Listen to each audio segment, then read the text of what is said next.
गोदल साहब बजट पे स्पीच करें 5 मिनट। सिर्फ 5 मिनट। शुक्रिया स्पीकर साहब। रहमान मलिक साहब की मौजूदगी में मैं एक बात कहना चाहूंगा लॉ एंड ऑर्डर के हवाले से। रहमान मलिक साहब,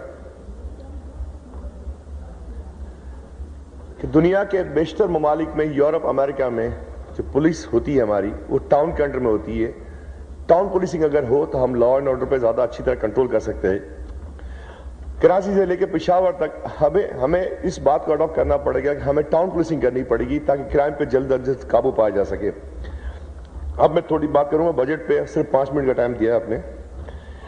कि इस बजट में वजीर खजाना ने कहा है कि growth rate will increase by 5.5% in the year 2008-2009। मैं पिछले साल की बात करूंगा। पिछले साल तकरीबन 45% हिस्सा जो हमारा ग्रोथ रेट का जो था वो हमने होलसेल टू रिटेल और इंश्योरेंस और बैंकिंग में हासिल किया, जो कि गलत है। क्योंकि अगर ग्रोथ रेट पाना है 5.5% तो उसका 80% हिस्सा हमें रियल ग्रोथ करना पड़ेगी। उसमें इंडस्ट्रियल सेक्टर होगा, मैन्युफैक्चरिंग होगी और एग्रो बेस्ड इंडस्ट्रीज होगी।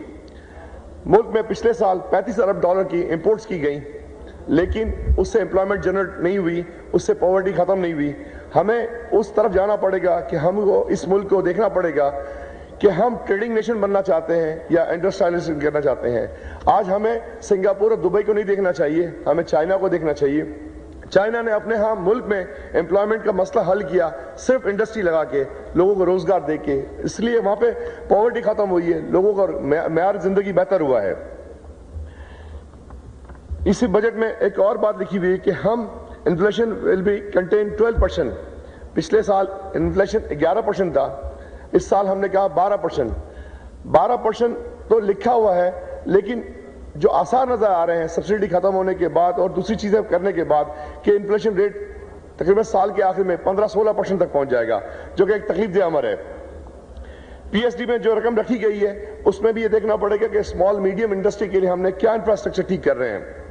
एनएफसी अवार्ड को रीस्ट्रक्चर करना पड़ेगा, क्योंकि एनएफसी अवार्ड हमारा आबादी की बुनियाद पे है। एनएफसी अवार्ड को रेवेन्यू बेस करना पड़ेगा और इसमें सिंध एक कमाऊ पुत्र है और सिंध को इसका रेवेन्यू के हिसाब से इसको हिस्सा मिलना चाहिए, ताकि इंटर रीजनल मायूसी जो बढ़ रही है मुल्क के अंदर वो खत्म हो। और रेवेन्यू बेस अगर होगा तो सिंध में तरक्याती काम होंगे और सिंध में सुकून होगा, रोजगार होगा। तीसरा सेक्टर था हमारा वैल्यू एडेड सेक्टर। इसमें हमने R&D देते थे, पिछले साल 5% देते थे। इस साल हमने वो सहूलत वापस ली है। मेरा वजीर खजाना से मुतालबा है कि R&D वापस दी जाए, क्योंकि टेक्सटाइल के शोबे, सिर्फ एक शोबे गारमेंट के अंदर 1.8 मिलियन लोगों को रोजगार नसीब होता है। अगर इसमें होम टेक्सटाइल और लेदर गारमेंट्स मिला ली जाए तो रोजगार का तकरीबन 2.6 मिलियन हिस्सा इस स्टेट से वाबस्ता है। सब्सिडी इलेक्ट्रिसिटी पे, गैस पे खत्म करने के बाद इस सेक्टर को 15 से 16% पर यूनिट कॉस्ट में इजाफा हुआ है। अगर R&D वापस ले ली जाती है तो इसका मतलब पर यूनिट कॉस्ट 23% का इजाफा होगा, जो कि किसी तरह भी मुमकिन नहीं है कि हमारा एक एक्सपोर्टर जिसमें सबसे ज्यादा एम्प्लॉयमेंट हमारे मुल्क की है, बेरोजगारी है, उसकी इंडस्ट्री बंद होगी।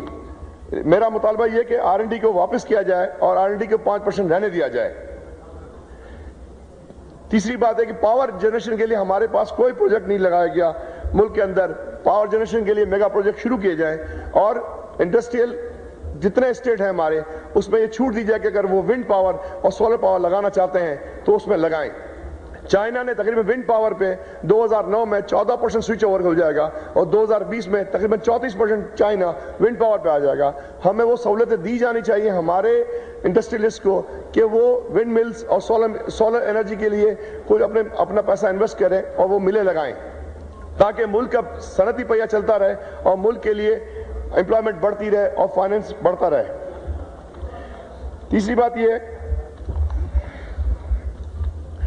कि हमारे मुल्क के करीबी दुबई है। दुबई में तकरीबन 16 मिलियन लोग हर साल विजिट करते हैं, टूरिस्ट विजिट करते हैं। हमारे एक्सपोर्ट बढ़ाने के लिए हमें दुबई में एक नुमाइश का इनेकाद किया जाना चाहिए, ताकि हमारा माल, हमारी प्रोडक्ट दुबई में मुतारिफ हो। हर मॉल के अंदर हमारी प्रोडक्ट वहां पहुंचे और हर मॉल में हमारा कुकी से लेके क्लॉथ तक वहां पहुंचे, ताकि हमारी मार्केट को सेल प्रमोशन मिले।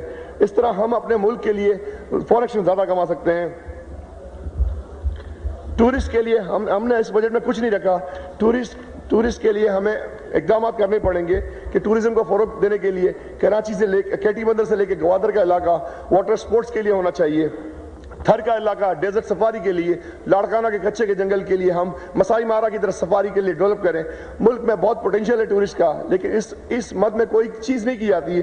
टूरिस्ट से हमें दो फायदे हैं, एक तो हमारा फॉरेन एक्सचेंज जनरेट होता है, दूसरी हमारी प्रोडक्ट दूसरे मुल्कों में पहुंचती है टूरिस्ट के जरिए। तालीम के लिए हमारी डिमांड है कि यकसा निसाब तालीम हो मुल्क के अंदर, और मुल्क में सिर्फ पढ़ा लिखा पंजाब ना हो, मुल्क में पूरा पाकिस्तान पढ़ा लिखा पाकिस्तान हो। सिर्फ पढ़ा लिखा पंजाब देने से लोगों में मायूसी फैलती है दूसरे सूबों में। मेरा मुतालबा है कि मुल्क में यह नारा लगना चाहिए कि पढ़ा लिखा पाकिस्तान।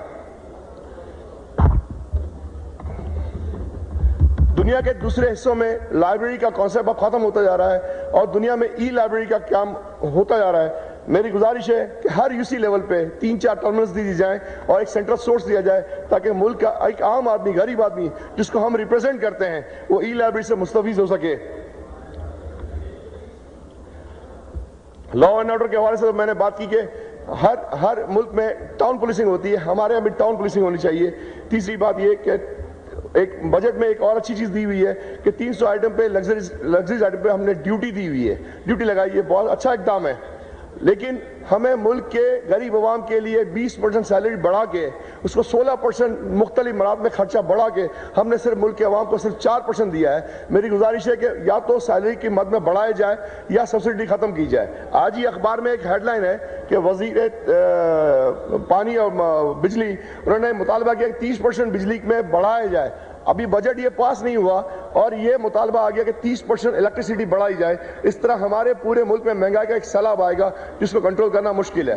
बहुत शुक्रिया जी। थैंक यू जी। जफर बेग बिटानी साहब।